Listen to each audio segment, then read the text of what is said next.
Get on to rock, get up to burn, stand with the pride, ever feel your desire.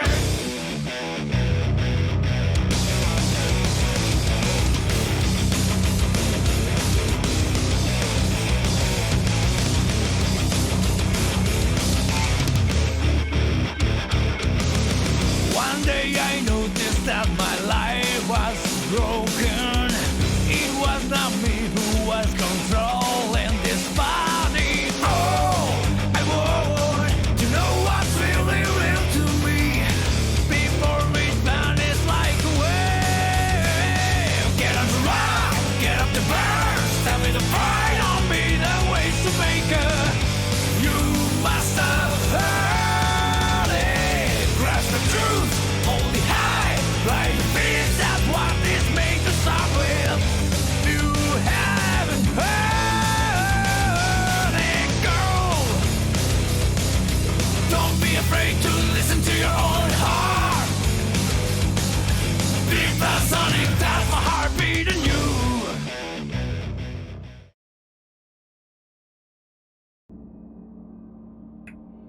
Good evening, ladies and gentlemen. Welcome back to the Mid-Atlantic Mauling League. We're in week 2 of the Spike Magazine Trophy.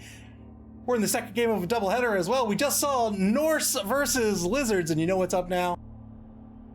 We got some more Norse for you. It's the mighty Tighty Whiteys versus Donkey Teeth, Artificial Bunny versus Dead Fred, Norse versus Wood Elves. Let's take a look at the standings. Damaged Dragons currently in first place in Division A. They're a Lizardmen team. They're undefeated with a record of 2-0-0, followed closely behind the Knights of Nuffle, a Brett team coached by league champion Clypheus. They are 1-1-0 with the Mazda Homies in third, another Lizard team. Our second game this evening will also be a division matchup just like the first one. The Double Dippers, coached by the Chaos Cup champion Sweet Bunny, undefeated, a Necro team, 2-0-0. The Arendelle Icebreakers, they just drew with the friendly neighbor Kaiju. They are sitting in second place with a record of 1-1-0. Tonight, it's going to be the mighty Tighty Whiteys in 7th versus Donkey Teeth in 6th. I'm excited to see this. Why? Because this will be the second and third teams with very low AV. Oh, I'm here for it. I'm here for it, man. First up, well done, Artificial Bunny. First up, the mighty Tighty Whiteys. Boxers live brief lives. Well done. Fresh team coming in a TV of 1,001K. It means their team is worth 1 million gold. 11-player roster. We saw in the Norse team with the Arendelle Icebreakers earlier this evening, we saw they had 2 Berserkers and 2 rerolls. The mighty Tighty Whiteys have given up those Berserkers, got a 3rd reroll. This not only means that they have that critical 3rd reroll on their roster, but it also means they have less Frenzy to contend with. Not that it mattered for the Icebreakers. Chimes played that beautifully. He had 5 Frenzy players and really played that well, I thought. Artificial Bunny, they have Pants Squatch, the number 1 Yeti. Again, Yetis have Claw, they have Disturbing Presence. Disturbing Presence is going to be much more of a factor in this game than it was in the first game. He has Frenzy, of course, as well. The 2 Ulfwereners, they have a Strength of 4 and Frenzy as well. Everybody else has Block. He has a Thrower and a Runner. We didn't see a Thrower on the previous roster. We see one here now. This means he could threaten that passing game. He has the Runner who has Dauntless. Dauntless is very, very good. This means you roll a 2d6. If you exceed your opponent's strength, you actually equal your opponent's strength, and you only need the 1 assist to get that 2-die block. This is a very, very good skill. 3 rerolls, and that's it on this roster. He'll be up against Donkey Teeth, coming in at a whopping 1450 TV. They've got a treatment, hallelujah! An 11-player roster, they're down 2 linemen. They've got 2 War Dancers, both level 3. Hingle McCringleberry, he's got a strength of 4. War Dancers have Block, they have Dodge, they have Leap. This one has Strip Ball as well. He has the second War Dancer, Jack Marius Theratrix. He has picked up Sidestep and Tackle instead. Xmas Jackson Flaxen Waxon is the number 3 lineman. He's picked up the guard skill. Stumptavian Roboclick, he's a wrestle player. X-Wing Deliciousness, he has dodge. Osmataz Bugshake, he's a kicker, he has the block skill. 2 catchers, 1 is leveled up. Grunky Pete picked up the guard skill as well, and then he picked up the big guy for a Wood Elf team, the Treeman. This is a point of contention between me and the my co-commissioner of the league. I think Treemen are one of the best big guys in all of Blood Bowl. I don't like them on Wood Elf teams personally, but they certainly have their place, and here they are. They have a paltry MA of 2. That means standing up is even a predicament, but look at that strength. 6th strength, 6 strength, and 10 AV. Get out of town with this guy. 6 strength, 10 AV. He's got Mighty Blow. He's got Stand Firm. Look at this. Look at this. He's got a strong arm. He's got Throw Teammate. Sure, there's Take Root. We don't need to talk about that. But look at this. What a great player. His nega trait means that he rolls a d6. So long as he doesn't roll a 1, he gets to take his action like normal. If he rolls a 1, he will take root where he is, and he will not move for the rest of the drive. But here's the thing. Here's the thing with the Wood Elf team. The Treemen, right, your linemen tend to not move anyway. So if you can use that Treeman to eat up pitch, to eat up space, and start bopping people in the face, so what if he doesn't move? He doesn't lose his tackle zones. He doesn't lose his turns. He's probably still bopping people in the face. I think it's a great big guy. 3 TRRs, 1 Apothecary, 4 Fan Factor. How did the 2 teams play? Well, normally we'd go to the home team. I'm going to actually go back to the Wood Elf team because they're a lot simpler to explain. They're Wood Elves, right?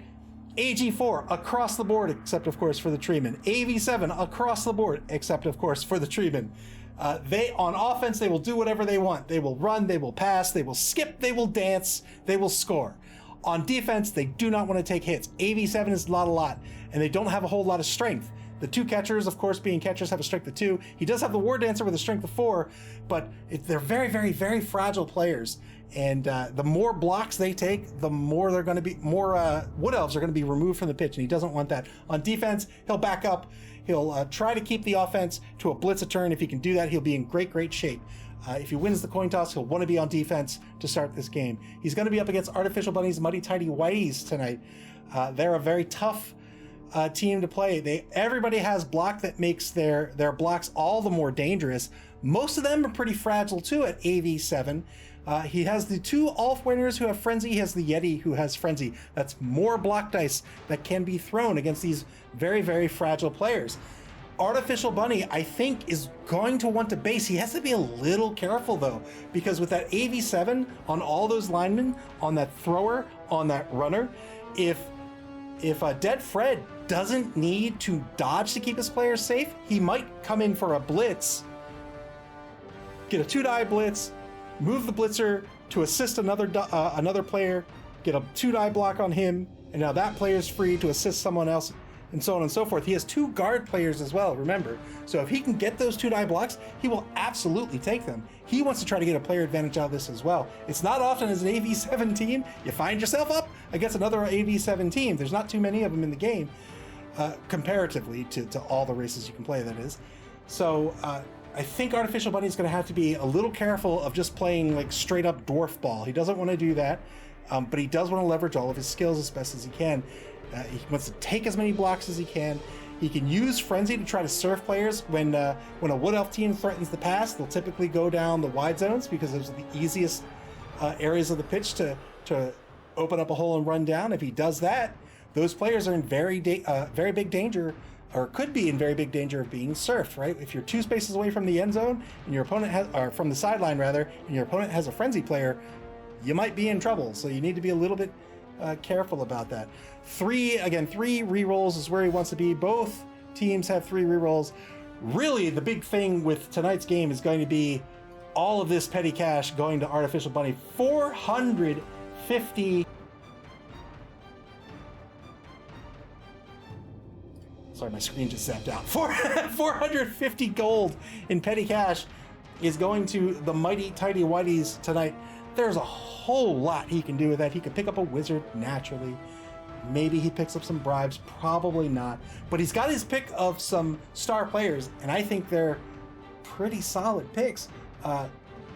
Not the least of which is Zera, right? He's got his access to Zera the Slayer. She has a strength of 4. She has Dauntless. She has dodge and jump up, but man, she's got stab. She's got stab. I'd love to see it. He can pick up a Bombardier. We've seen Artificial Bunny be a fan of the Bombardiers before. I don't like him too much. He does have access to Helmet. Helmet is the Looney. He's a chainsaw player who also has Stand Firm. He's got access to another Frenzy player with Wrestle if he wants. It's a Frenzy player with Wrestle and Claw, in fact. So he could pick up that Claw player for 240K. He could still pick up a Wizard. I mean, he's got so many options with these. He could pick up Morgan Thorg. I doubt he will. Morgan Thorg's awful. He could pick up a second Disturbing Presence player as well. So Disturbing Presence stacks. So the Yeti has Disturbing Presence. He could pick up, I don't remember his name, but there's another Disturbing Presence, player with Disturbing Presence who has a massive strength. I think it's a strength of 6, in fact, that goes toe-to-toe with a Treeman, in fact. But with 2 players with Disturbing Presence and the high risk of a pass, he can Ice Pelt. That's right, Ice Pelt. He can stack Disturbing Presence and really put a hindrance on the passing game. That might be an option for him as well. Boy, I'm excited to see this one. Without further ado, let's head over to Cabal TV and get this game underway.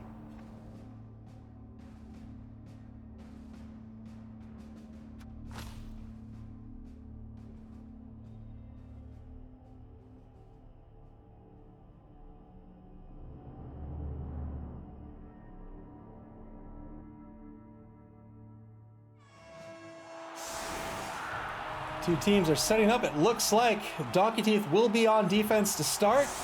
They're setting up with an anchor formation. You can see that big guy, the Treatman, Biscuitine Trisket.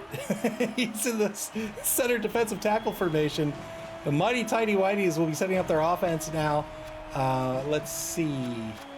+1 fame advantage went to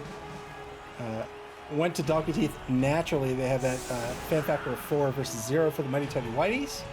They did pick up the Bombardier. They picked up Boomer. So they've got the Bombardier. And they picked up Zera. Yeah, Zera. So look at this. Look at this. You cannot tell me they didn't intentionally make her look like Buffy the Vampire Slayer. That's who she is. That is who she is. It's so great. She has Stakes as well. Stakes won't be a factor in tonight's game. Stakes gives them a +1 to the armor breaks. I believe it's the armor breaks. Yeah, +1 to the armor breaks for undeadish teams. It's so undead, necro, things with regen. Clivey says no, she's Sarah, completely different and non-trademarked IP. Oh, you're right, I'm sorry. Here's the kick. Nobody has a kicker, I believe. Oh, I stand corrected. Donkey Teeth has a kicker. Oh, we're going to lose a turn to start this game.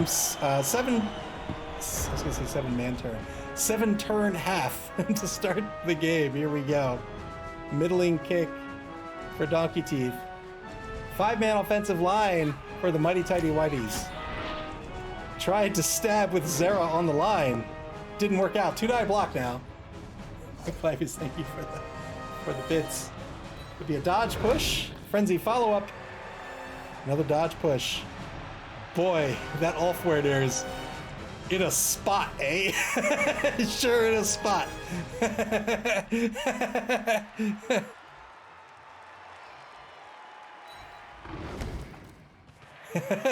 What a place to be.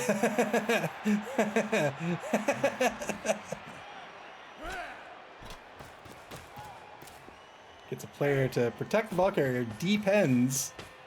The number 7 lineman will get into position. Olaf, his pants are missing. The thrower moves towards the ball. Oh boy. Spends a reroll on the 1-die follow-up. Gets the knockdown. Breaks armor here. Stemtavian Roboclick is stunned. Both Ulfwerners are now behind the defensive line. 2-die block on the Treeman now.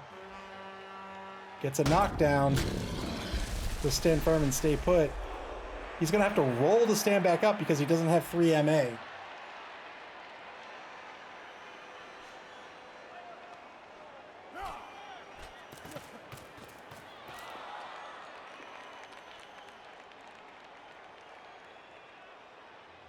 SP Beaver says, making up for the late start. Yeah, when I set the timer, I didn't even consider it pregame.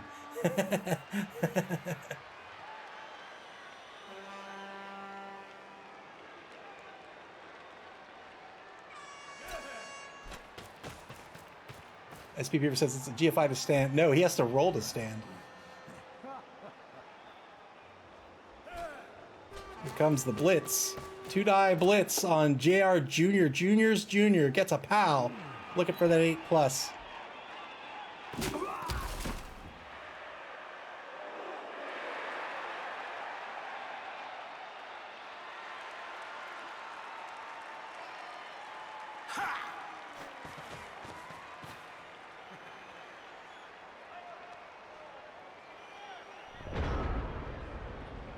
Clive says, "Armor. If it turned armor breaks back to normal for this game, I guess." Yeah.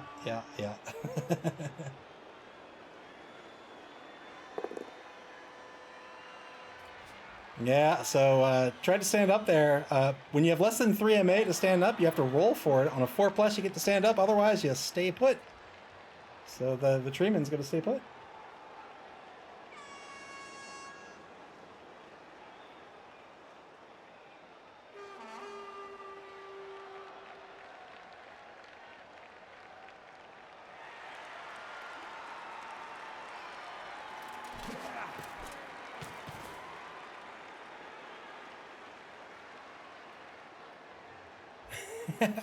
SP Beaver says, it was you then. I knew my skink armor gave too easy.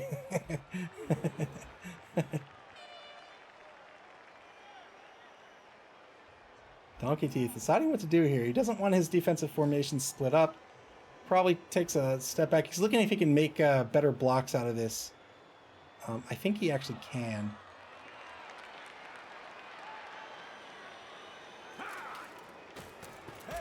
Clive is looking for the bits.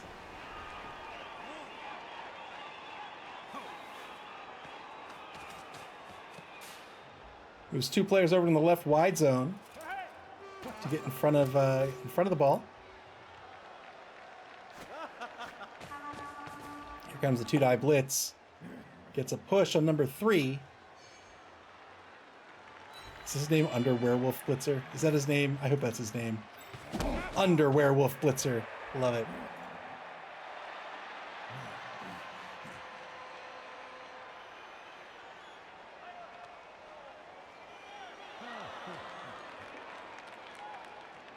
Still has lots of movement left with Hingle McCringleberry. Decides to leave him be. The other werewolf will move to his right.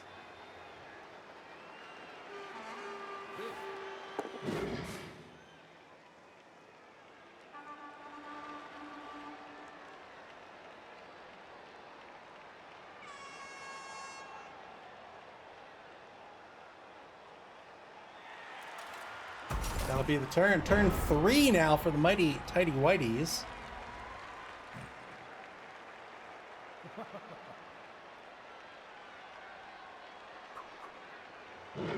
You might see them get their Ulfwerners back into position. Yes, indeed.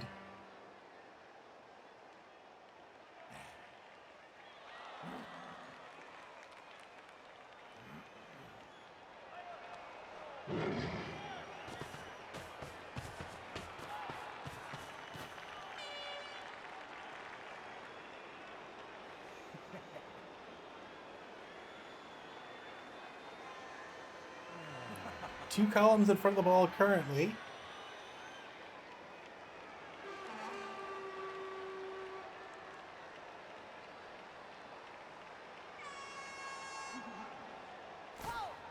Stab blitz coming up.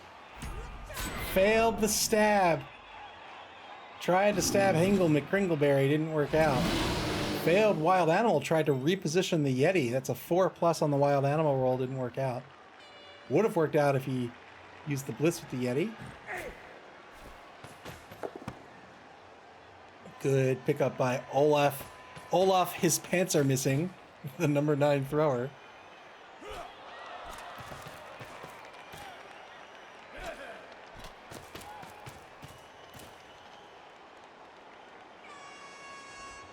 What's he gonna do with the 2 linemen over in the on the right side of the pitch? He has Long John and Gutter Pants.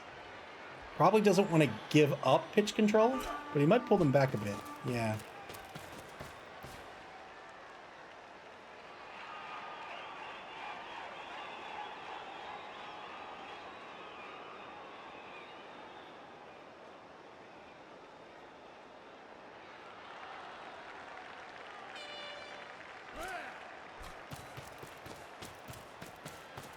Also, he is going to give up pitch control. He pulls them both very, very back.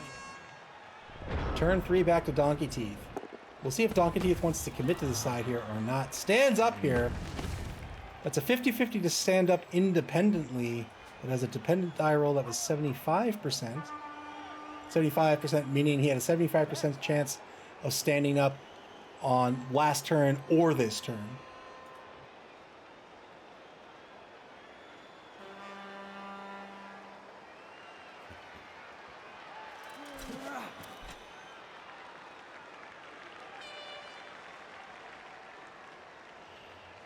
SB Beaver says, no skinks around. It's a fake cage. That's right. That's a brittle cage. You really want skinks on that cage. Or goblins. Or halflings.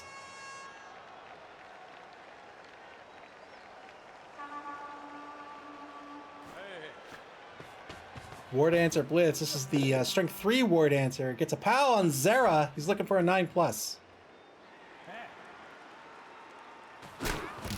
Doesn't get it. You think you can take Buffy out? You think you can take Buffy out? I mean, Zera?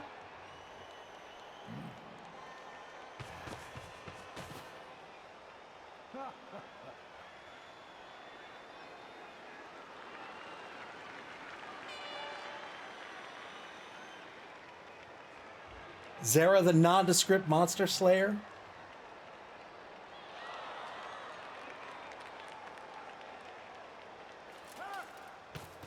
45 seconds left in the turn. Setting up a columnish defense here. He gets the assist to get the 2-die block on Long John. This will work out. He breaks armor. Gets a KO. That's a one-man player advantage for Donkey Teeth.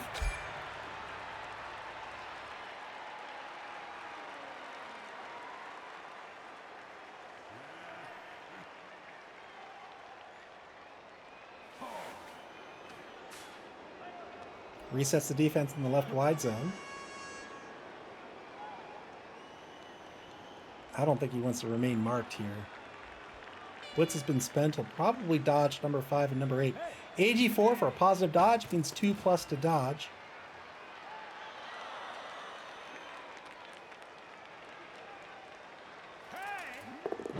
Here's the first dodge.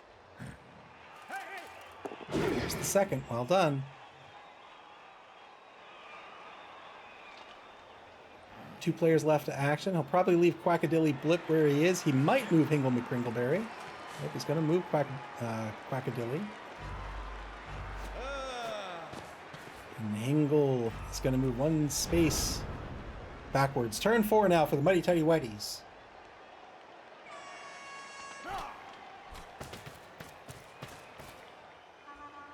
They may be trying to set up the gate at mid-pitch. I don't know if they want that. They do have the assist. They might be just trying to get the 2-die on number 13 again. They're probably not going to be able to push the tree in. He has Stand Firm. So long as Stand Firm is used, he'll stay put. SB Beaver says this is plus strength and normal upgrade for War Dancers. I feel I see it way too often. It's not, but I think you see it often on Wood Elves because generally you will see. I guess I shouldn't say generally. I guess that's not true. We see it here, but you know, War Dancers are a workhorse player on a Wood Elf team. War Dancers on a Wood Elf team, and so they'll be gaining a lot of SPP and they'll be chucking dice and you know, You just need to get that, what, 10? 11? And you've got it.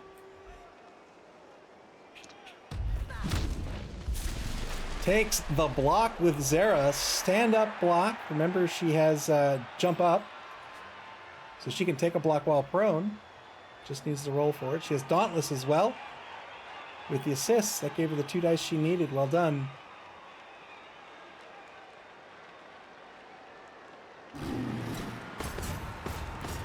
Yeti Blitz. 2-die Yeti Blitz. He'll get the knockdown against Swordless Mimetown. Breaks armor, gets a stun. Has to follow up due to Frenzy. Turn 4 for Donkey Teeth. Jack Marius Tech Theratrix is currently marked by the Yeti. He's the Strength 3 War Dancer.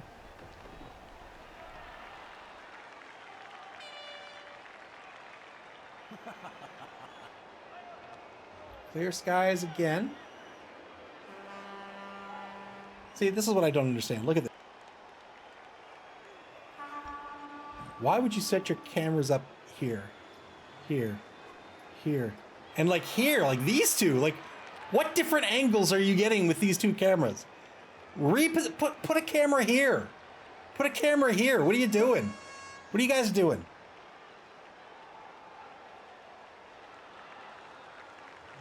SB Beaver says, can you tell us again how trees are the best big guy? I think they are. I think they are.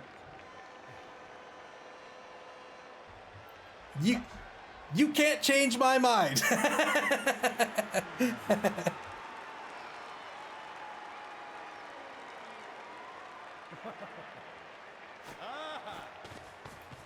Two-die blitz on the Yeti to start things off. This will be a knockdown. Well done.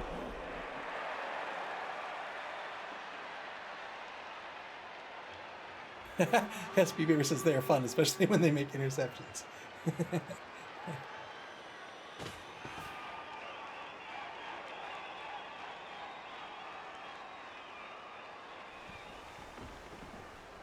Let's see, can you tree man score if from the line of scrimmage? 1, 2, 3, 13, of course you can score.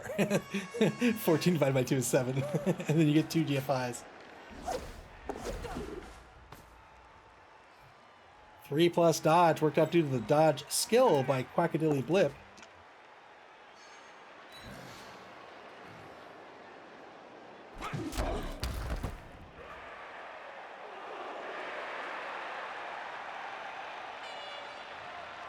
Get sure feet and sprint on the tree. Perfect. Just don't take root.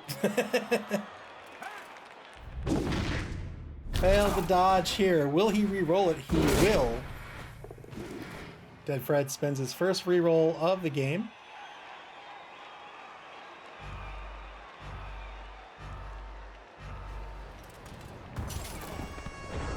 Turn 5 for the Mighty Tighty Whiteys now. They have no blocks to take, just a blitz.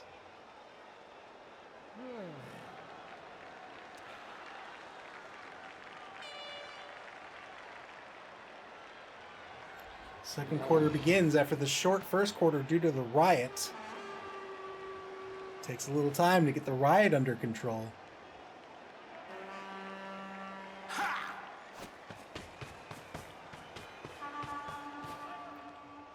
Looks like this cage will be shifting to the right shortly.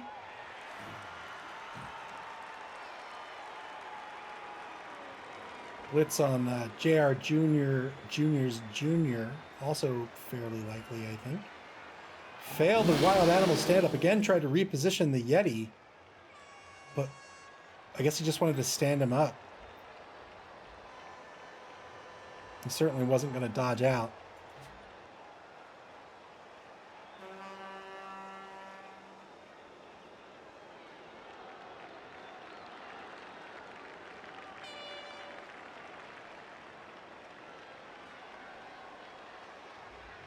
Deciding what to do here. 50 seconds left.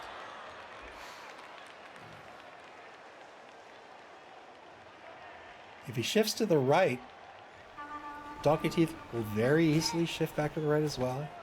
Zera Blitz. 3-die blitz. This will work out due to the block skill. Well done. So our one space of movement should move back a space.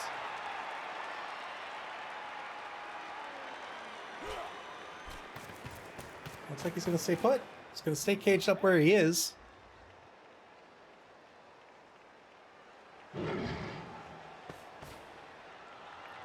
Takes a mark on Grunky Peep. S'mores Dragon, thank you very much for the sub. I appreciate it. Thank you.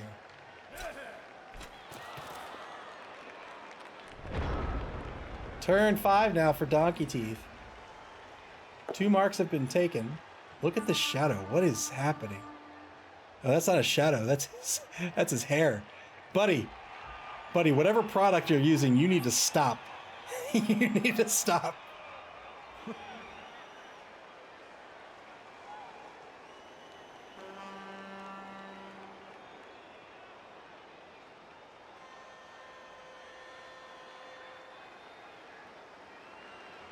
Donkey Teeth with 2 rerolls remaining here. SB Beaver says, stop! I've been trying to get my hair to do that for years!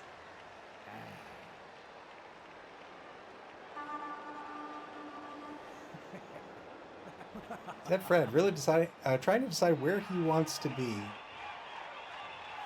I imagine he wants to reset his defense and maybe make it a little bit wider here. He's going to get the assist to get the 2-die against the runner, number 11 here. Gawain Commando.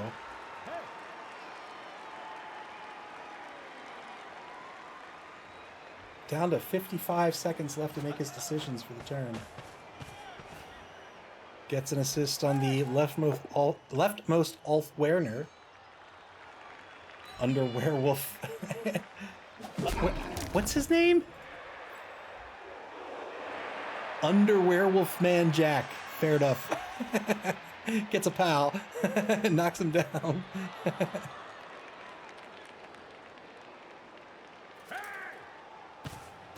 Yeah, that is very thick grass.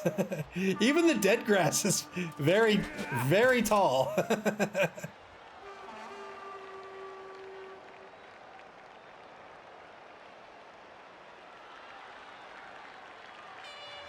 Dead Fred deciding to stay bang in front of this cage.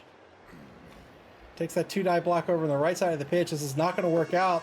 Has to spend the reroll. Gets a push out of this.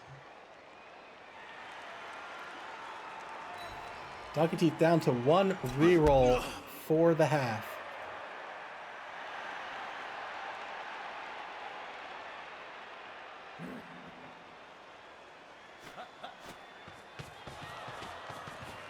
Hingle McCringleberry with the 2-die blitz. Gets a push out of this. He's going to push Depends back a space.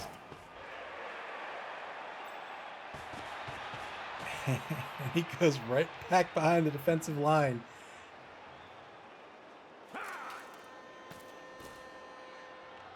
Looks like that might be the turn for Donkey Teeth.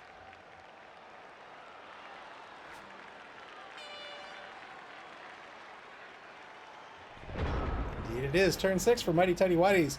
They're running out of turns to try to score here. They've yet to cross the line of scrimmage. SB Beaver says war dancers are cowards that never stay and fight. How dare you? My war dancers were my receivers for an entire season.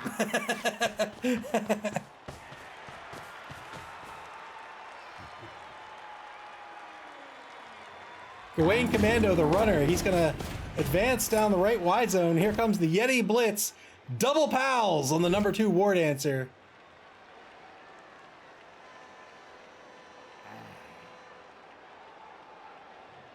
You need a pal on the war dancer. It's the only thing that'll knock them down. Didn't break armor. But boy, I tell you, with a downed war dancer, I'd love to foul the guy. I'd love to foul the guy.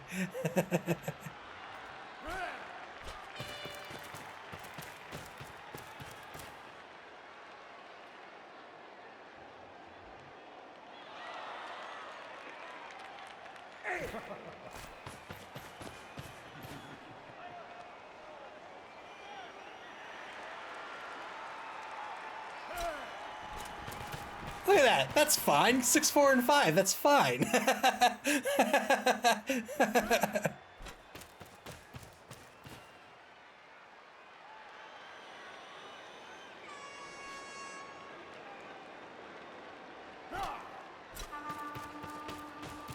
Ball's going to finally advance across the line of scrimmage to the opposing 2-yard line, way off in the left wide zone. He's committing to the left wide zone here. He's going to have 2 turns to try to get this ball down pitch. Currently in the hands of the thrower, he has an MA of 6. 2 turns is 12 spaces. That's just enough to score without GFIs. Turn 6 for Donkey Teeth now. 1 reroll remaining.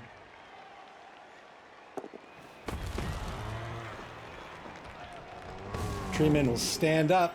He won't move. Well, he might move if he GFIs. I doubt it, though.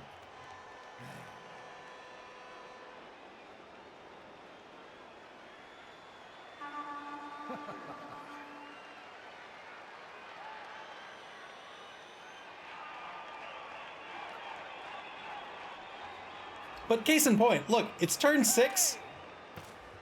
This Treeman is still in the action. Like, these are, I think they're great.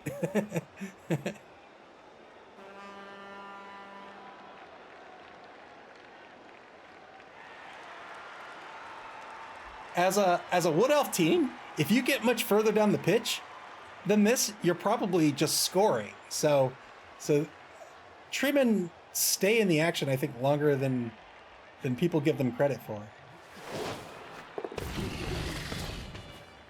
Good dodge by Jackmarius Tactheratrix.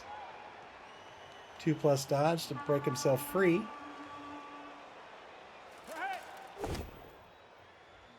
Two-die block thanks to guard on the number 2 Ulf Werner. He's going to knock him down. He's looking for a 9+.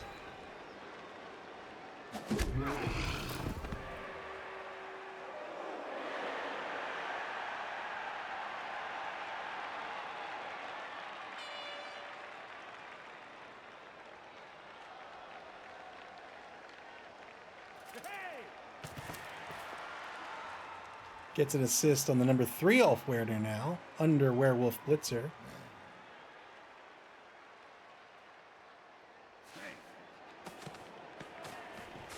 He's got the 2-die coming up on number 3. He shifts Quackadilly Blip back a few spaces. He's the catcher. He's playing safety currently.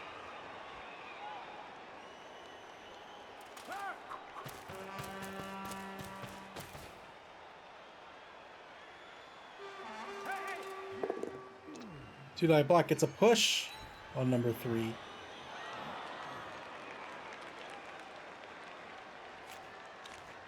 He's got a decision to make here. I think Grucky Peep's probably going to dodge out this way. Not worth the mark. Oh no, he can't dodge out this way. He's marked here.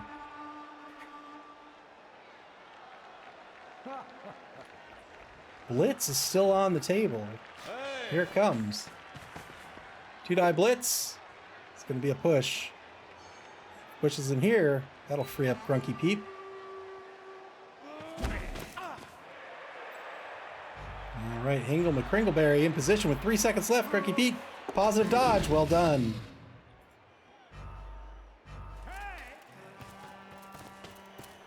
Repositions this defense. Turn 7 for the mighty Tighty Whiteys. They've got some moving to do.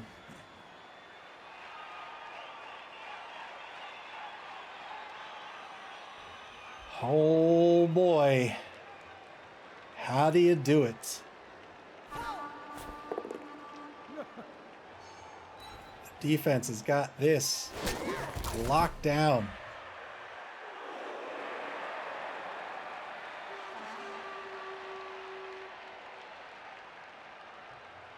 Might see a blitz on, nope. Might see a blitz on number 2. Not going to happen. He's going to take the blitz on number 5. All right, he's opened up the hole this way, but it's still a dodge to get away.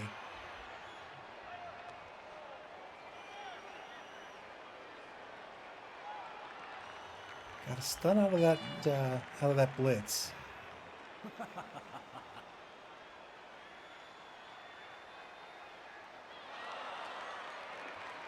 SP Beaver says, blitz the War Dancer and run up the side. I mean, that would open the hole for sure, but then the problem is you're stuck with a half cage, and all these guys are just going to stop you from moving next turn. So I don't know what you do.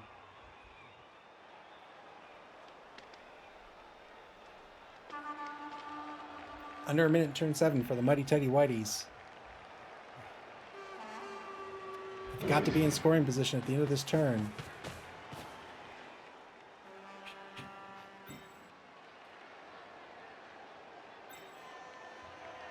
They currently have it with the runner.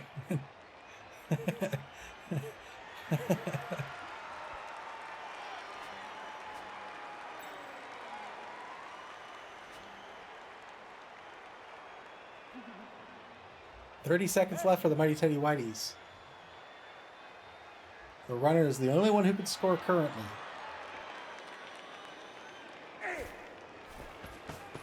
If it stays this way, that would mean that the runner is absolutely going to be the target of the blitz. Now, the thrower is in position to score. He's on the left sideline.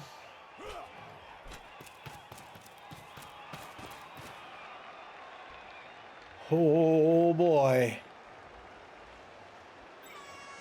A number of players are in position now. 4 seconds to go. Takes a mark on Cranky Pete. Turn 7 for Donkey Teeth now. I mean,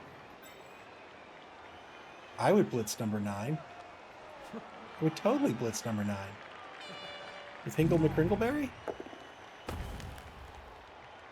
Look at that. You thought this tree wasn't in this match. Look at that. Look at him.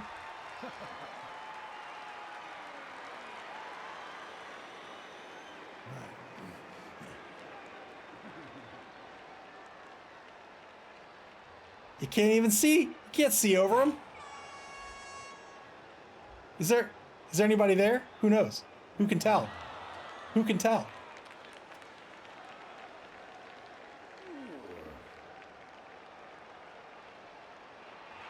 Donkey Thief deciding what they want to do here.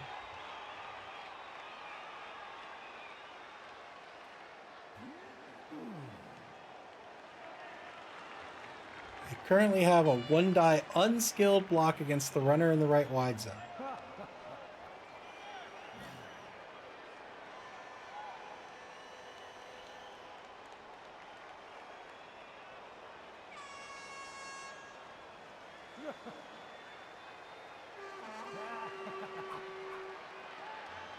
RuPaul says, just give it break tackle, might as well be an elf. I gave my mummy break tackle. Totally. Strike 5, I'll take break tackle. Yeah, here comes that blitz on the ball carrier. 2-die blitz! Both standing result. He'll take the push instead. He'll push him back a space. Absolutely will not follow up. Good strip ball. The ball scatters directly behind the ball carrier.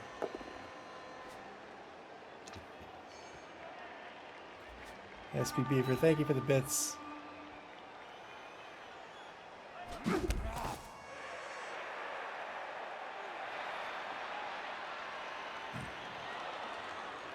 "20 seconds to go. I'd probably get the assist and take the 2-die on number 11. Still hasn't stood up Osmotaz Buckshank.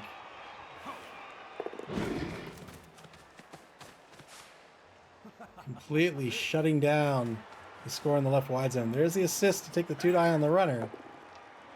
Got a push out of it. Runner's still in scoring position though. 4, 5, 6, 7, 2 GFIs to score. 5, 6, 7. Yeah, that's a good push. Doesn't matter which direction he pushes him. He pushes him here, he's gonna have to dodge to get into the end zone.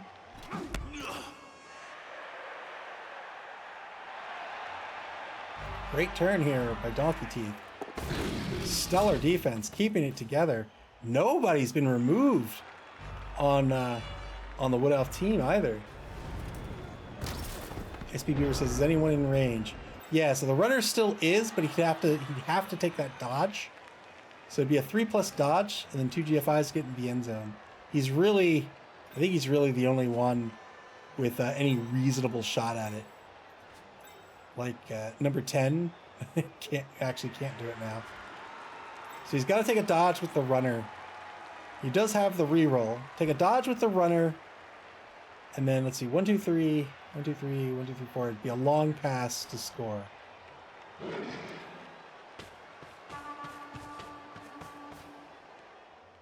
Blue Polish says if this was Blood Bowl 3, 2 team rerolls would be a solid score chance.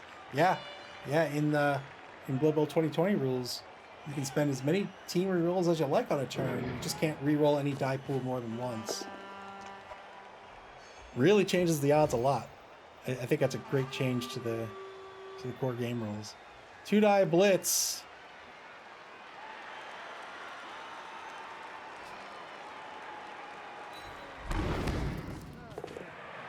Frenzy follow-up to another 2-die. Good frenzy here. Doesn't get anything out of it, though. So let's see. With that hole opened, he can go 1, 2... Nope, he can't. 1, 2, 3, 4, 5, 6. He can make that a short pass now.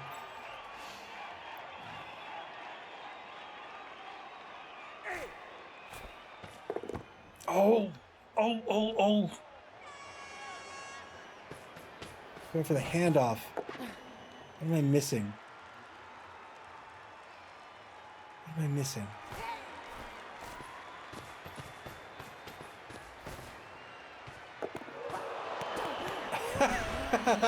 All right. Went for the quick pass instead, failed the loner roll. That's not going to work out.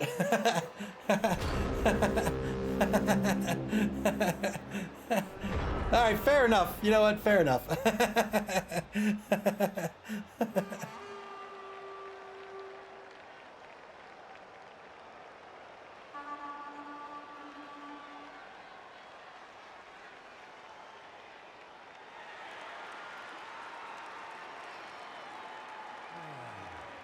I still think the short pass would have been better because you still had to make this dodge either way.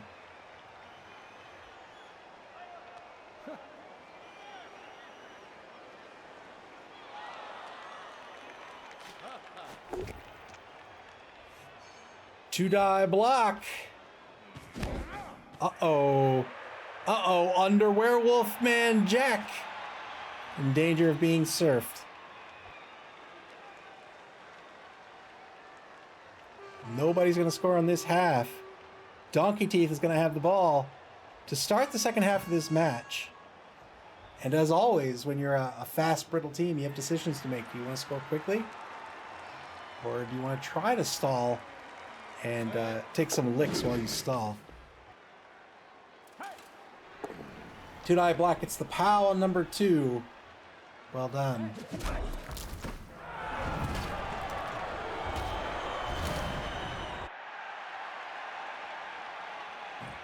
Not a single player removed from the pitch from this Wood Elf team.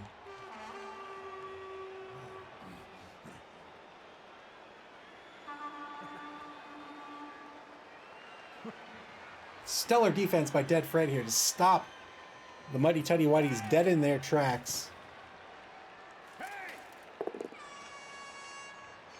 Two-die block. He's going to get a knockdown on the runner. He's looking for an 8+.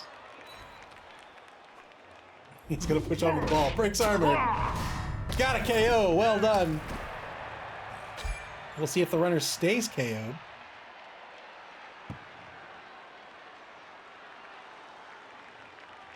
Probably passes with Quackadilly Blip, I think. He's at 4 SPP. Yeah. Pick it up to bring him with 5. 2+ pass. Well done. Oh, not well done. Might as well re-roll that. There it is. 1 more SPP on Quackadilly. He's 1 away from leveling up.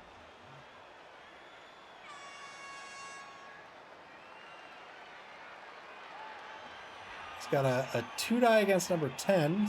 No, he doesn't. He has a 1-die against number 10. I might have dodged him out. Is Blitz already spent? Was the Blitz spent? finally failed take root. He's gonna stay put. Don't you tell me tree men aren't great. Look at that. Took a block on the final turn of the half. Two-die block gets a knockdown on number 3. I would have gone after number 10. I would have dodged out the catcher and then come up for the blitz this way, just because he has 87. 0-0 at the half. Just like the first game this evening. Donkey Teeth will now be... is that the runner? I think that's the runner. Donkey Teeth will be on offense here in the second half.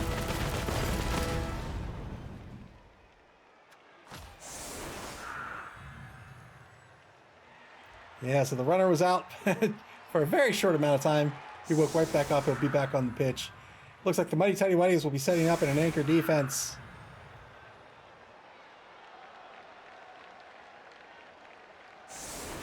We'll be back up to 11v11 on the pitch. Boomer, the Grenadier, it looks like he's coming out. Oh, I don't like Grenadiers so much, but Artificial Bunny absolutely does. Let's see if he can make good use of it here. 5-man defensive line for the Mighty Tighty Whiteys.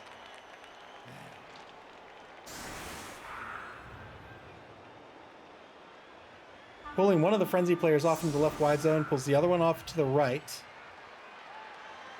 Less of an anchor, more of an arrowhead. But now it's just now it's just Morse code.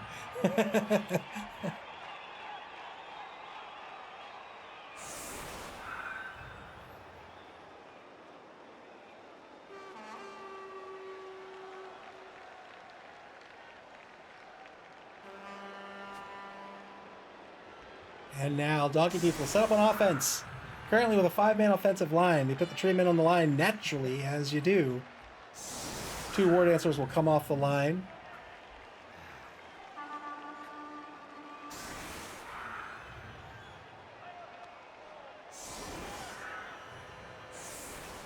Does he have a thrower?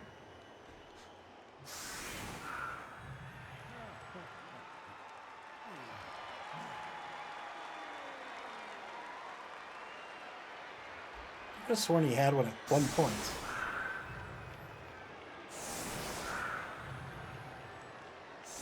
Splits the line. Treeman at center. He's got 2 wide on either side.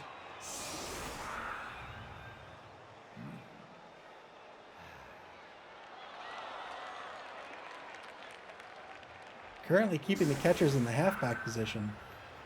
Or in the fullback position, rather.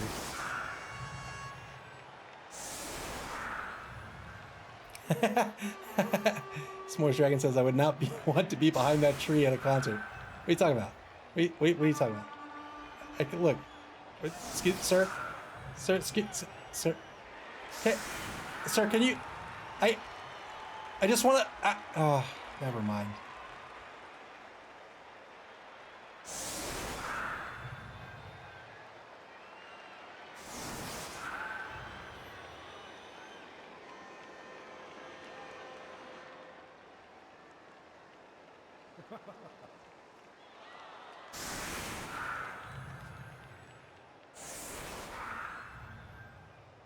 SB Beaver, can you climb it?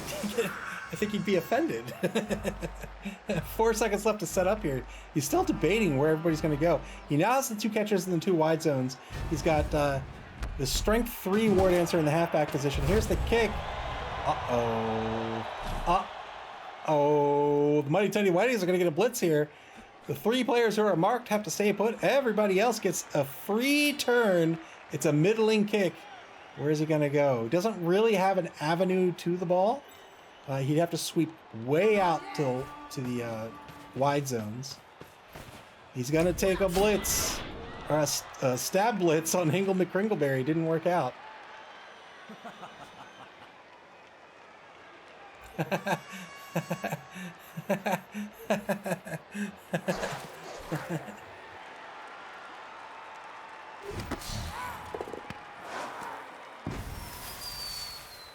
Tried to throw a bomb At the tree, I suppose? No, maybe he went after the number 2 war dancer. Failed interception by the treeman.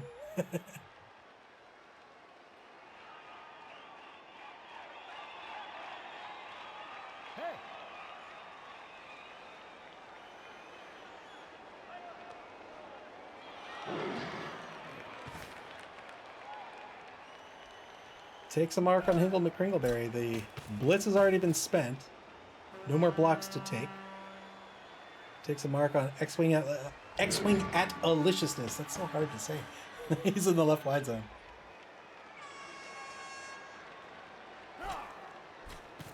Takes a mark on the number 8 lineman in the right wide zone as well. Lots of marks taken. Fair play for sure.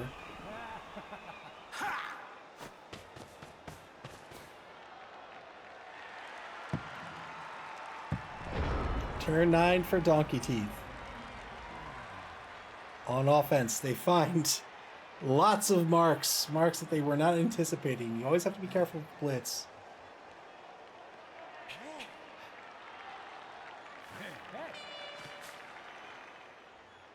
Gets the assist on number 6. 2-die block.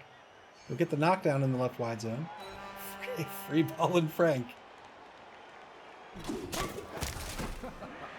Follows up and now has an assist on number 3. Doesn't need it. Oh no, he does need it. Wow, well done.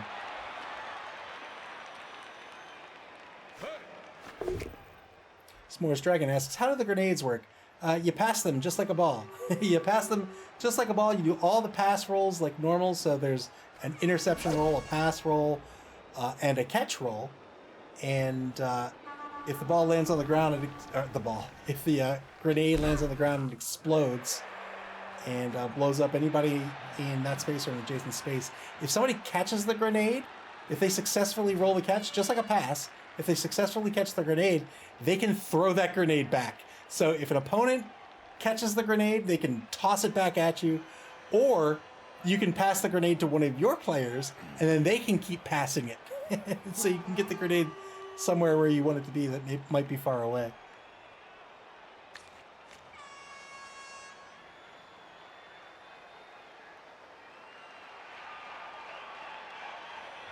But I don't like them because passes are already difficult to do. You have to get through an interception roll, then a pass roll, then a catch roll.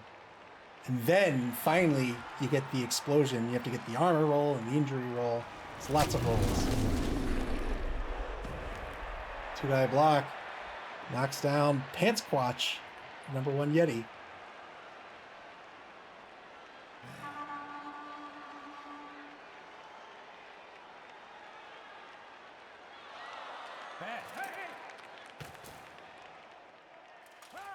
Two-die block in the right. I'm sorry, 1-die block in the right wide zone. Re-rolls this. He's down to 2. He gets the POW in the re-roll. I wouldn't. No way. No way.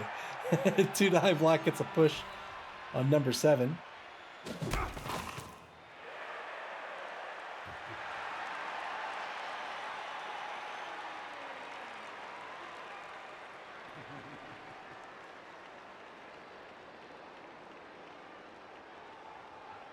"21 seconds left in turn 9 for Donkey Teeth.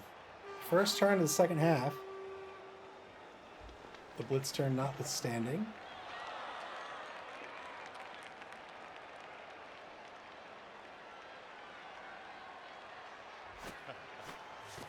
Goes for the ball pickup, works out. The number 2 War Dancer will be the ball carrier. He moves back a few spaces. Wow. So he is going to try to stall to win. He's going to stall by hanging back. 2-die block. This one doesn't work out again.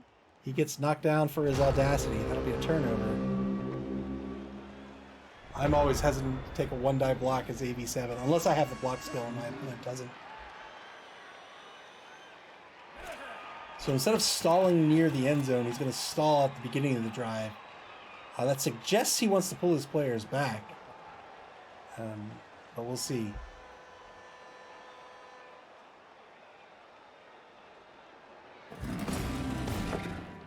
Two-die stand-up blitz by the Yeti.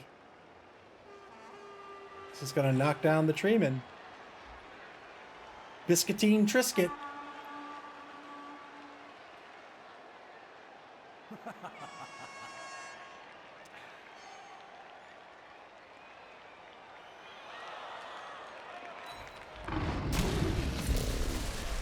Has to follow up due to frenzy.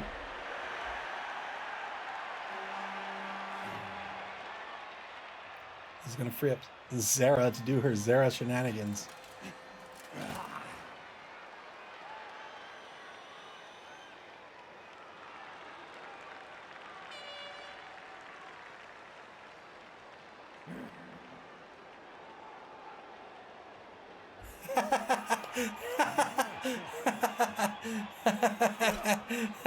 Oh, if only we were in the same division. Maybe in the playoffs.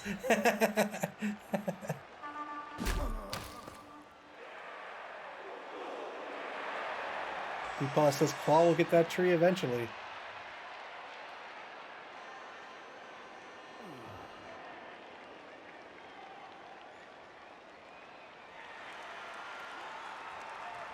Fend and Frenzy negate, I believe.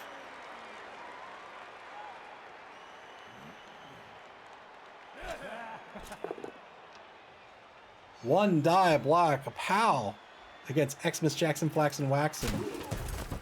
Follows up, gets that mark he needed on Hingle McCringleberry. There's that 2-die block. It's going to be a dodge push. You need a pow against a War Dancer. That's not going to do it. Spends a reroll, gets a push, keeps the drive alive here.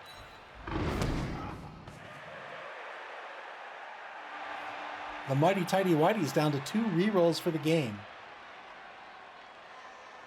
It always feels a little gross to spend a reroll on your first turn. Chucked a bomb again. Failed the pass roll. That resulted in an inaccurate pass. It'll scatter 3 times. That's where it ended up.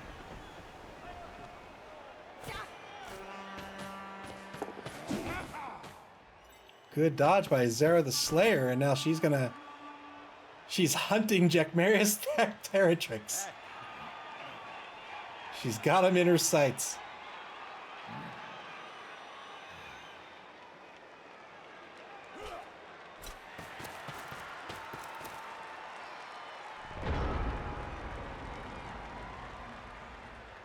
Where's Willow? Wait.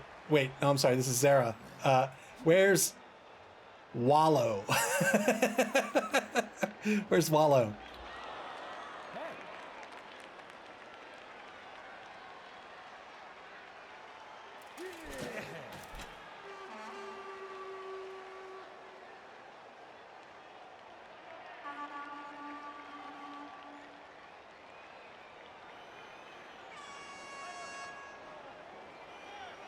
Turn fan for Donkey Teeth. He took these marks early.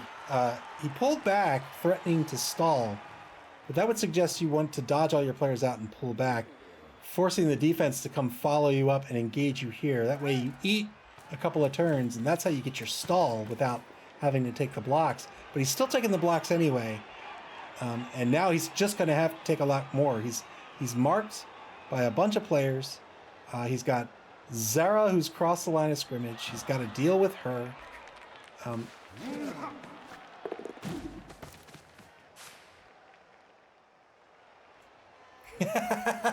Pandering.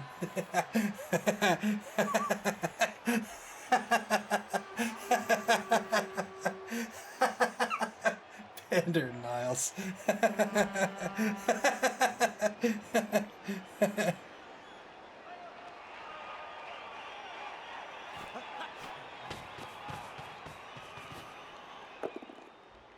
Two-die blitz by the ball carrier. Gets a push against Zara the Slayer.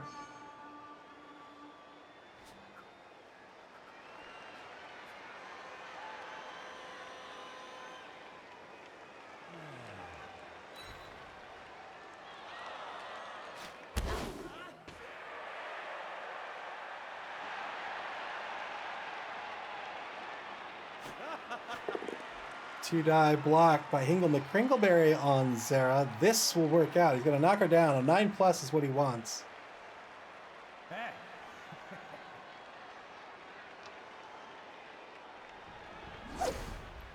Like, look at the lighting. Like, It's just so very clearly Sarah Michelle Gellar.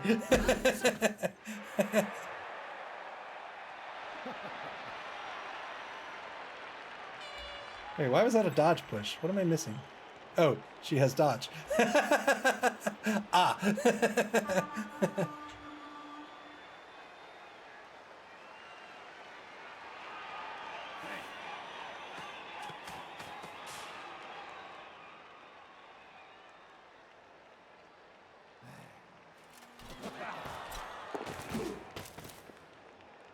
Boy, Jack Marius, how you feeling, buddy?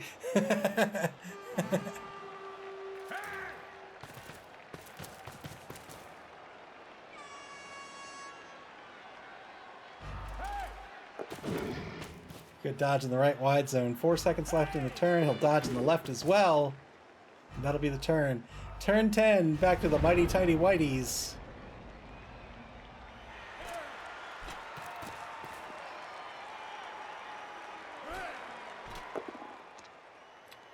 SP Beaver says it's stabbing time. Hank the Ranger says that looks like a bomb-rich environment. Gets a KO on Xmas Jackson Flaxen Waxen. I believe that's a two-man player advantage. Let's see. 5, 6, 7, 8, 9, 10, 11, right? 5, 6, 7, 8, 9, 10. Failed the stab with Zara. Oh. Oh. You got lucky.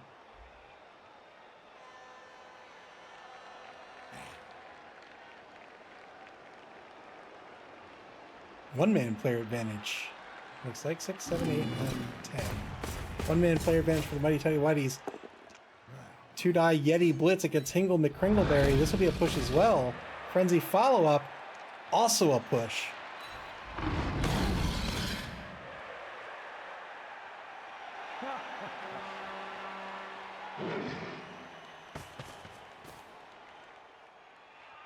Lots of marks on this ball carrier, but remember, he has leap.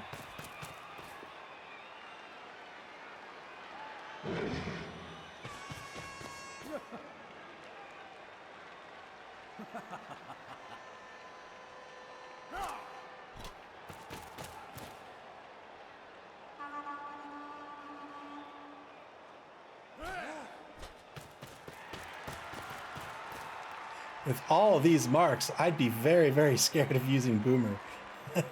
I'd be really scared.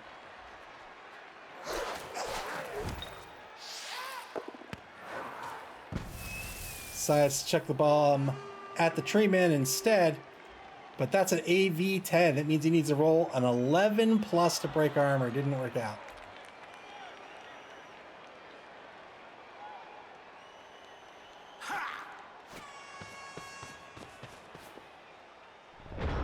Turn 11 now for Donkey Teeth.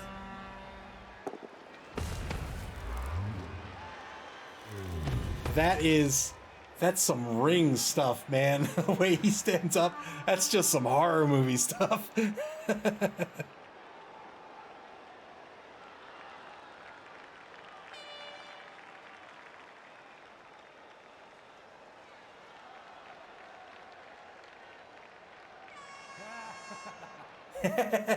He did train with the Kislev team. That's where he got all his moves from. Used to be a circus acrobat, that Treeman.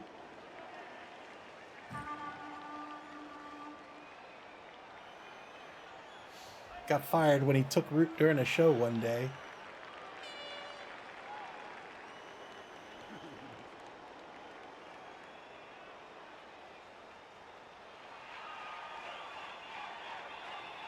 One minute, 2 seconds left in turn 11 for Donkey Teeth. Trying to figure out what to do. Their team is all grouped up, which is typically not where they want to be as a Wood Elf team. Being all grouped up like this means that it's very easy to get lots of marks on you, take lots of blocks, and there's really nowhere for you to go. You always want to have a free option to get that 2+ dodge. You want to be moving players. You want to be, in my opinion, you want to be throwing lots of players down pitch and just forcing the defense to have to deal with not just covering the line, but covering their entire half of the pitch.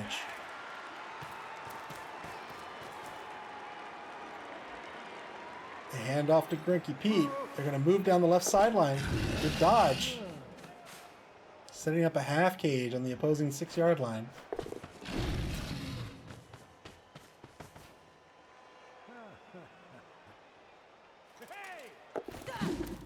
Gotta get some tackle zones between this half cage and the opposing players. There's one. It's not enough. Well, actually, I think it might actually be enough. And you know why it'll be enough, SB Beaver? Because of the hero of this team, Biscuitine Triscuit.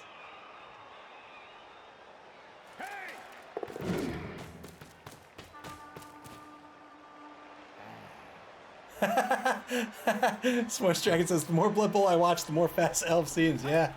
Yeah, they do. Wait until you see a Skaven team. And they just... Oh, the ball will be like right here, and then all of a sudden in one turn, it's here.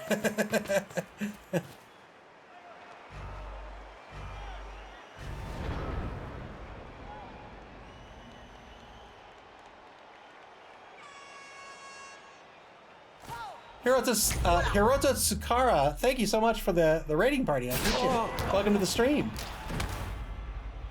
Good stab on the number 2 War Dancer. Only got a stun out of it, though. Zara's done for the turn.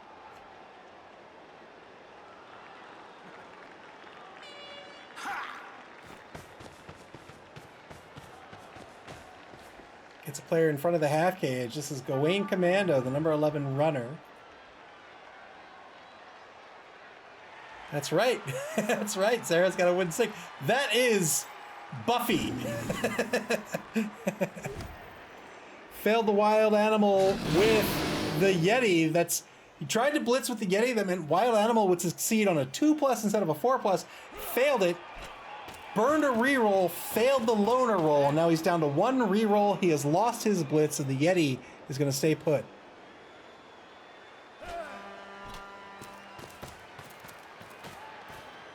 And you say treemen aren't good. Look at this. Look at this Yeti doing no work. This treeman. He's a champion. Champion treeman.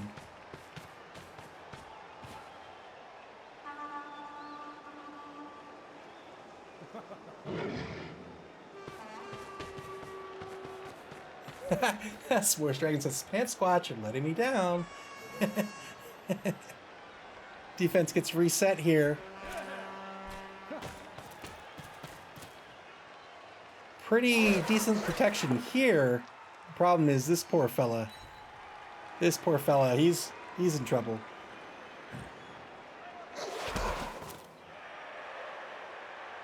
Takes a 2-dive block with Boomer, gets a push out of it.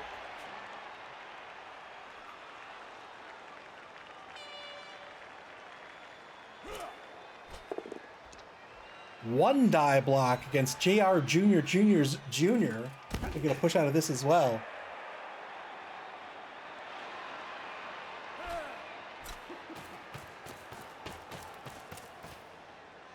Takes a mark on Hingle McCringleberry. Back right corner of the half cage. Turn 12 now for Donkey Teeth. I think it's got to be a blitz on Gawain Commando.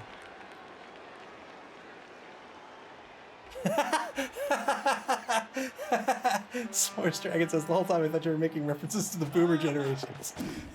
Boomer's gonna boom. 2-dive blitz on Gawain. That'll be a good knockdown. Well done. The question is, does he score? I don't know if he does. I don't think he has to.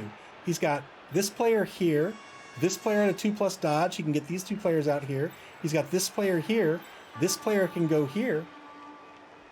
Right? So he's got this guy who can come up, 2+ dodge here, and then he can come up, and then he can come up here.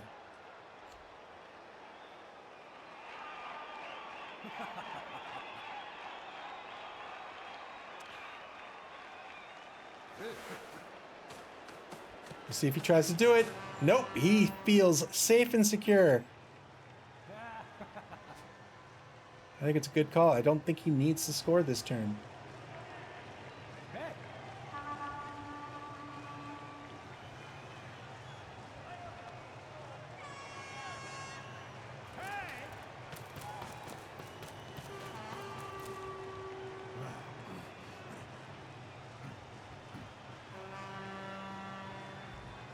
43 seconds left in turn number 12.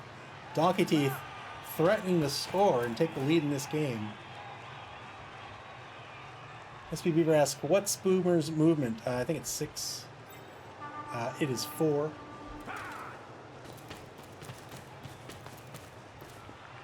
Yeah, great turn here by Donkey Teeth. Oh, the tree's gonna take root. That's it. The tree's gonna hold down mid-pitch for the rest of this, well, for the rest of this drive, I should say. But he's done his duty. He's done well. Good 2+ dodge. Yes, indeed. It's really all he needed to do. Everything else is gravy at this point. He'll get a 2-die block, right? Yeah, he'll get a 2-die block against Free Ball and Frank. Or not. Or not. Looks like he'll dodge JR Junior's Junior out. JR Junior's Junior out. Good dodge. Takes a mark on skid. Oh god, on skid mark instead. Final turn of the third quarter coming up. Mighty Tighty Whiteys gonna have a real tough time stopping this score. 2-die block. They're gonna get a POW on the number 4 lineman.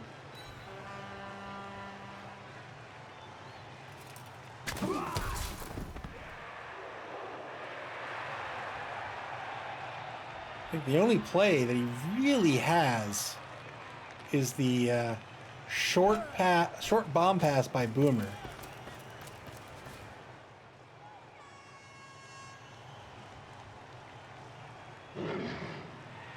Hiroto Sukara says, ball carrier can catch and throw bombs. Yes, indeed. Welcome again to the stream. Remember, a bomb throw is just a pass. It's a normal pass, and then you're gonna roll to break armor on the spot the ball lands in and every adjacent space.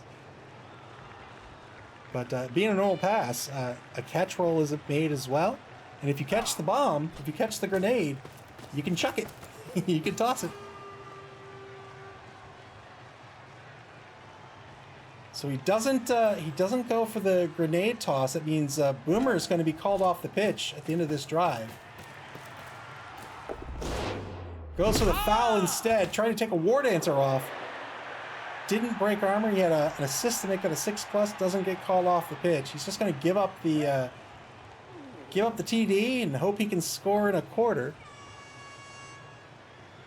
Very surprised he didn't go for the grenade toss there.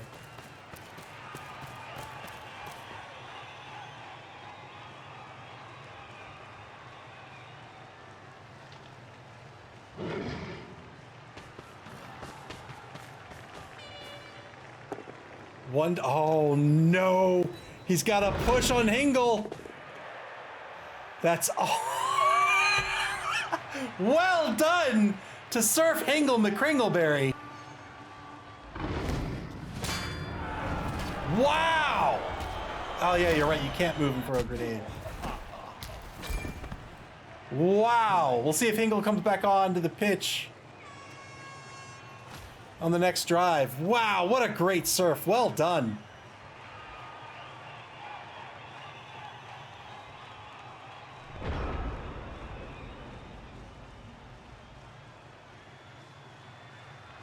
Follow up uphill frenzy block.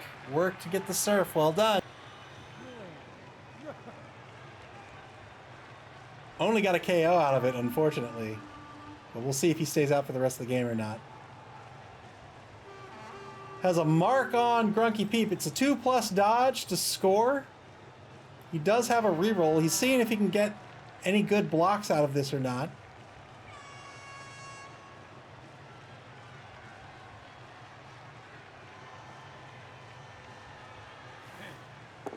Just gonna score 1-0. Donkey Teeth takes the lead in this game. The mighty Tighty Whiteys are gonna have a quarter left to try to tie the ball game up.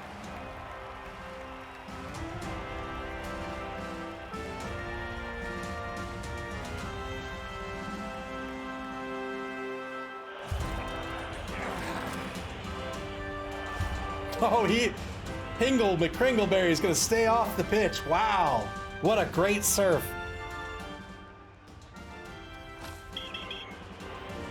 That's Boomer getting set off the pitch. He's a secret weapon. Secret weapons can only stay on the pitch for a single drive, after which the ref catches on. And he says, "Hey, is that a giant sack of grenades on your back? You can't have that. That's illegal." Two-man player advantage for the mighty Tighty Whiteys. It'll be 11v9 on the pitch. Donkey Thief trying to decide what their defense is going to be. That's right. It's illegal unless you grease my hand a little bit, and then maybe I could turn the other way. Turn the other way? Look the other way. That's the turn of phrase.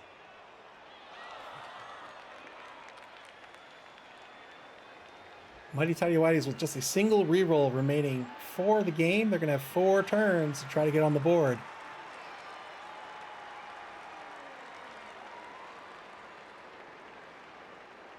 So much AV7 tonight. Norse versus Lizard, and then Norse versus Wood Elf.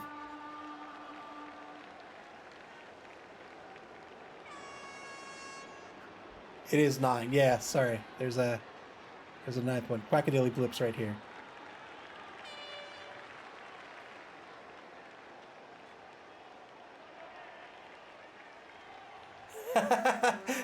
Boot Polish says, "I appreciate that the refs wait until the end of the drive and not immediately following any of the 4 previous explosions." What was that? Was that an explosion? Nah. No, don't worry about it. 10 seconds left to set up the defense. Might be a pause. We'll see. Nope. 3 seconds to go. So he's going to set up with a broken anchor defense. And now the mighty Tighty Whiteys are going to set up their offense. Full 11-player roster.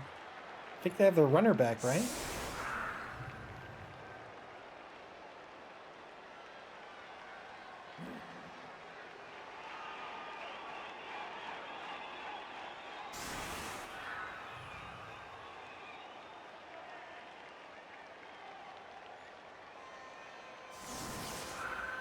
That's very true. At least Hingle McCrinkleberry won't die. Man, when you're a Wood Elf coach and your War Dancer dies, that's a lot of money, man. That's a lot of money and effort, especially if it's a strip ball War Dancer or something else.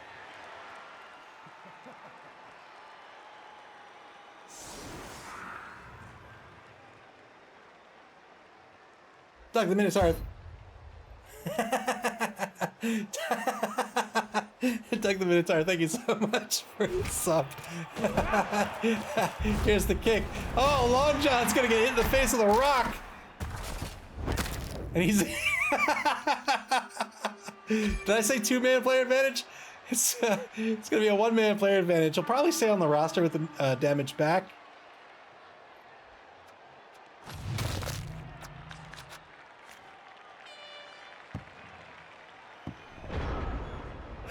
The fans were upset by the lack of injuries. Turn 13 for the mighty Tighty Whiteys now. Ball kicked to the 18-yard line. 2-die block to start things off. It's going to be a knockdown on X-Wing at Aliciousness. He's the right defensive tackle.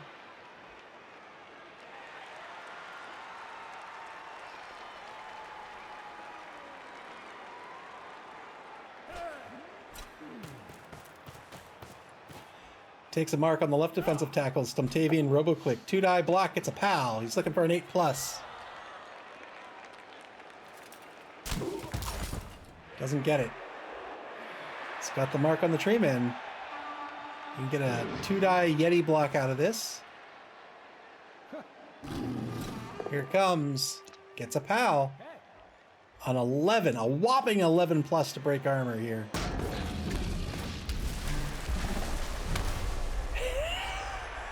Oh no, he has claw. He has claw. That's right. It's an 8+. Well done.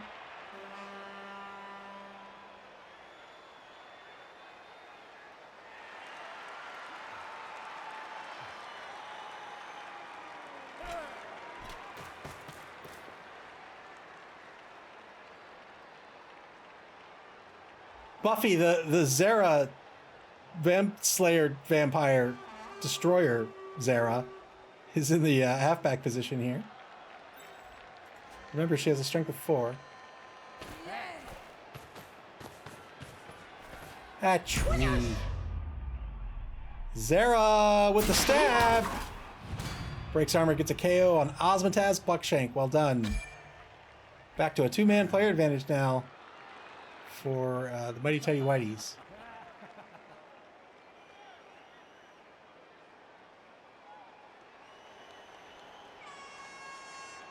Wait, is it a 3-man player advantage? Have I not been paying attention? 1, 2, 3, 4, 5, 6, 7 versus 5, 6, 7, 8, 9, 10. 3-man player advantage. SB Beaver says that tree is in at least 7 squares.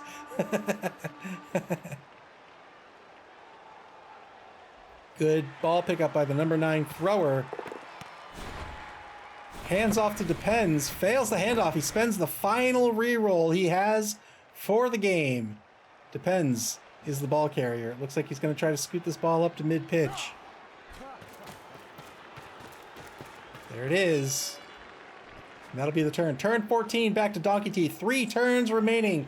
Donkey Teeth with 2 rerolls.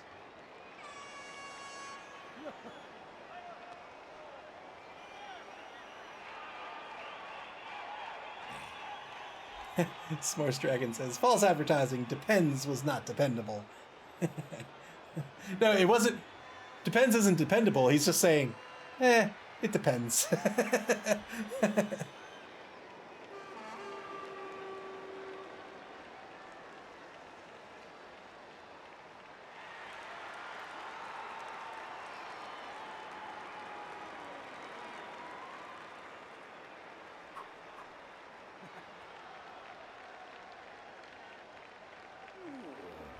50 seconds into turn 14. Donkey Teeth and Dead Fred considering their options here and how they might try to win this ball game and stop the score. Not with a failed dodge.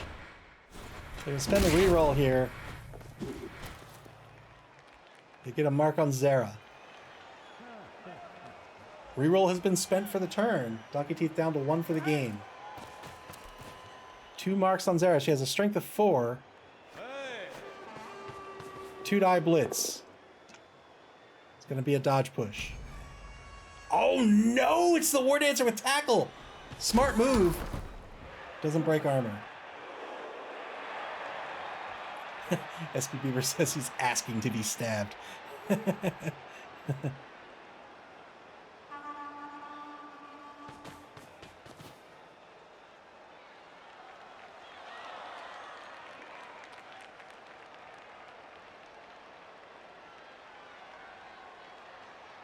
30 seconds left in turn 14 for Donkey Teeth. They're down to 7 players on the pitch. No, they're not. They're down to 8. You see? They're down to 8. They're down to 8. Everybody calm down. Everybody calm down. They're down to 8. 2-man player advantage.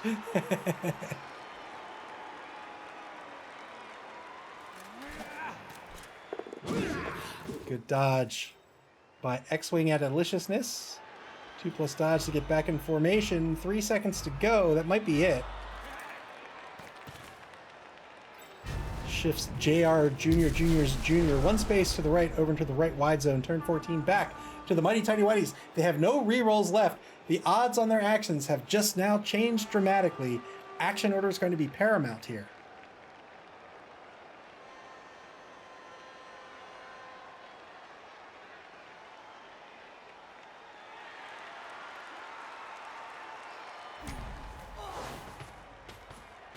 Two-die stand-up stab blitz.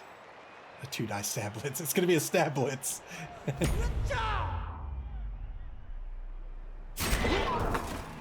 Breaks armor, gets a KO on Swordless Mimetown. Well done. Now it's a 3-man player advantage.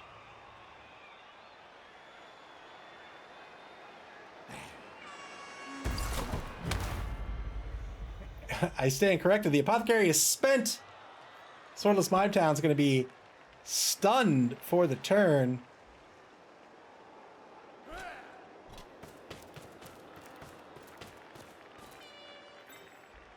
Ball's going to move down to the opposing 8-yard line over in the left wide zone.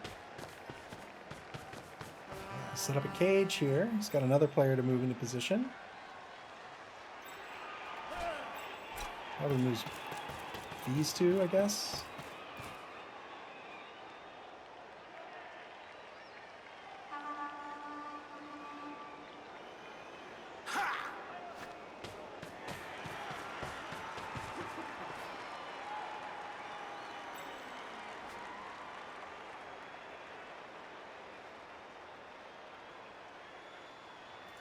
Under a minute to play in the turn.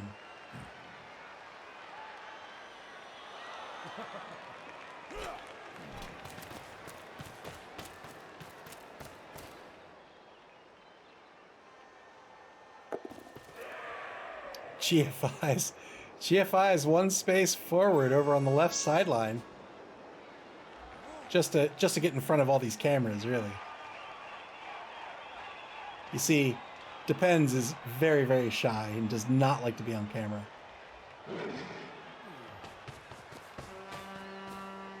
Takes a mark on number 6.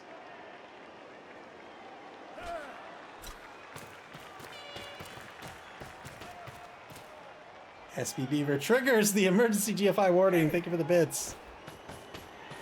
Remember, in the rules of Blood Bowl, GFIs fail on a 1. You roll a d6. If you roll a 1, you fail. That is, if you do the math, 900% of the time. Failed wild animal roll and a failed take route. But it'll get through the stand-up roll. So this treatment, these two big guys are just gonna kind of hang out here at mid-pitch. Tachyon Speed says, nonsense, GFIs are free movement. Welcome to the stream.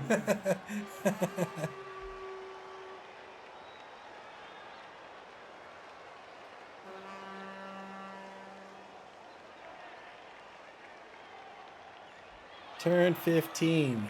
Donkey Teeth very clearly playing for the draw here. They don't have anybody in scoring position. They could put somebody in scoring position if they think, if they really think they want to, but they don't need to. They're currently in the lead, so they're going to have everybody pull back, try to stop this score.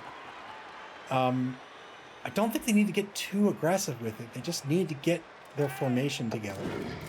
Yeah, good dodge. They still have one reroll. Like, if they just go too deep here and here and here, I think it's pretty good. It looks like he might be thinking the same thing. Let's see. So you can put 2 players here, 2 players here, 2 players here, and now he has covered all of this space here, and he's covered it even from the blitz.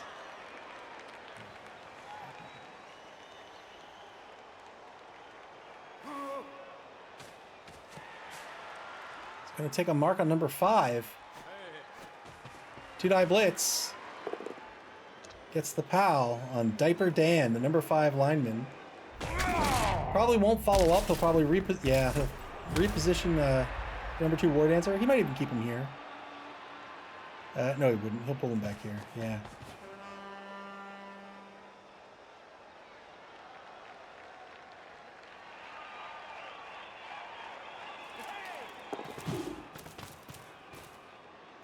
Good dodge by JR Jr. He'll pull to mid-pitch. Turn 15 for the mighty Tighty Whiteys.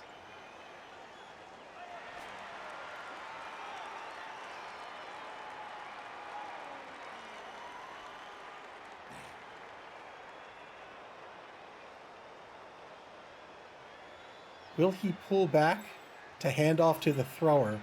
Have the thrower throw to Gunter Pants and have Gunter Pants run down pitch?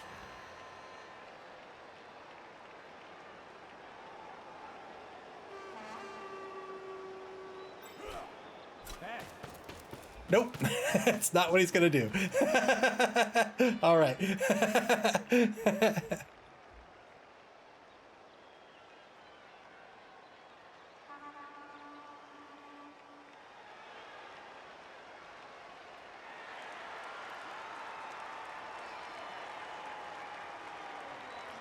1 minute, 4 seconds left in the penultimate turn of this game. Donkey Teeth with the lead, 1-0. Two-die blitz gets a push. He'll have to follow up due to Frenzy. He's trying to surf some Tavian Robo-Click. He will do it. Well done. Gets an injury out of it as well.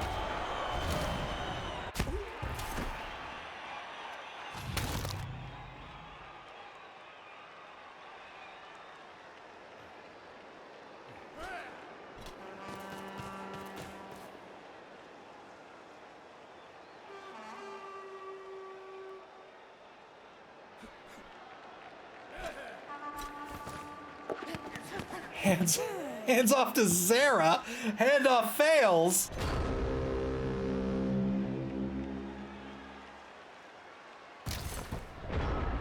Look, she's just a slayer. She's not a ball carrier. She doesn't care about, she cares about vampires. All right.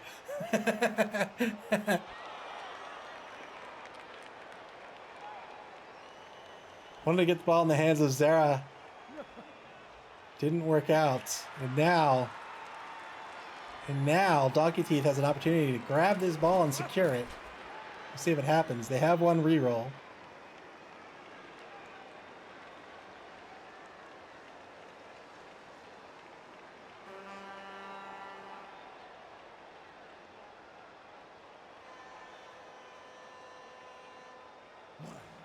I will point out, SP Beaver. Biscuitine Triscuit still putting in the work. Still putting in the work. Failed the ball pickup. He's going to spend this. Looking for a 3+. Doesn't get it. That's going to be a turnover. Final turn of the game coming up. No rerolls left for the mighty Tighty Whiteys. Can they recover this ball and score? It's going to be tough. He's been holding up this Yeti. He's been holding up mid-pitch. He's exerting all these tackles on. He's a champion. He's a champion.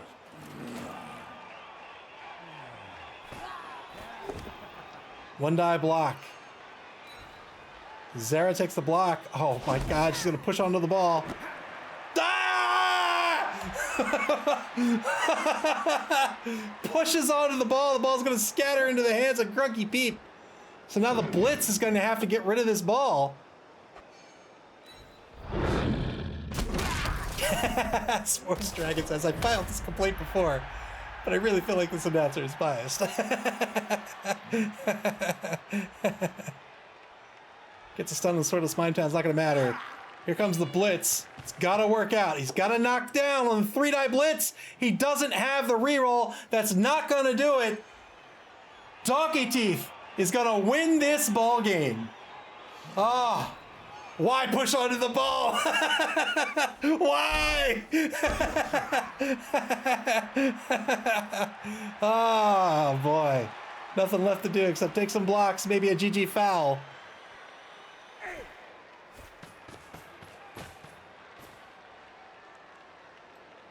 He's got a 1-die against Biscuitine currently. Takes the 3-die against Quackadilly Blip. It's going to be a push.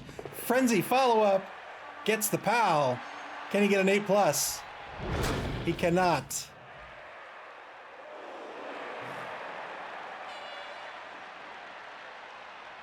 No more blocks to take except the 1-die perhaps against the Treeman. Oh no, he can make that a 2-die.